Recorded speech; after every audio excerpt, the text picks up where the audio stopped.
My story started in high school when I had a kind of a long lost friend. He was a drug dealer, gone off into a different path in life, and we were actually at a moment to where we're going in the same place, but I was able to kind of meet up and connect with him again. Felt like I was able to share something with him, but during that journey, he said, "Hey, well, come along with me. Come kind of, ride with me to this place that we were both collectively going together." In this time frame, he said, "Hey, I have to stop at this location first, and then from there we'll get to where we need to go." And long story short, we pulled over, we went to a parking lot, a person got in the vehicle, ended up robbing us at gunpoint.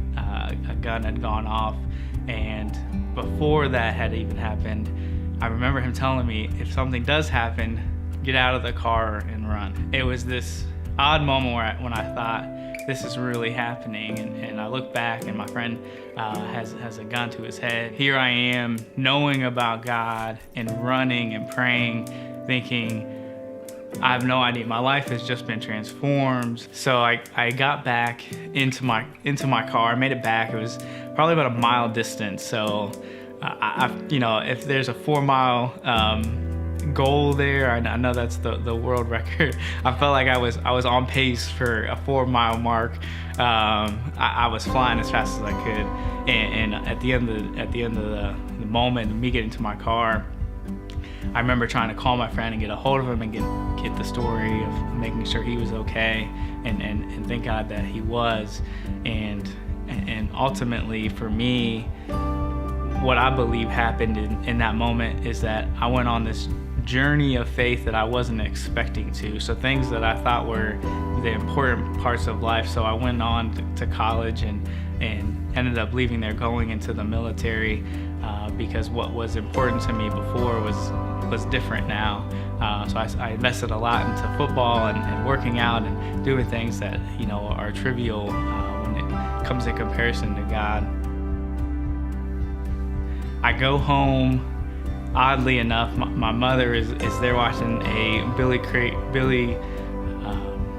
Graham crusade, and there was a number you could call, and oddly enough, I was in this moment of desperation where I call, and this person on the other line certainly was probably a little shocked to hear a 17-year-old giving his heart to the Lord, and then from there, I just remember praying on my couch, really being at the first moment where I realized life was only for an instant, that we had mortal aspects to us. I thought probably before I was a little invincible, but that moment for me and ButGod transformed me in that moment where I went back to school.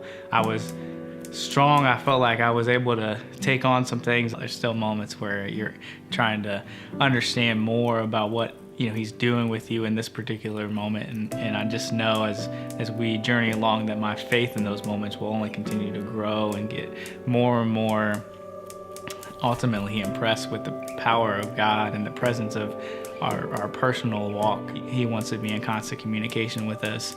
He wants to grow us in our faith, and so I'm excited for those continual ButGod moments. I think that they'll always be here in our lives if we're obedient and we continue that personal relationship, because he'll open the door. We just have to be willing to take the first step.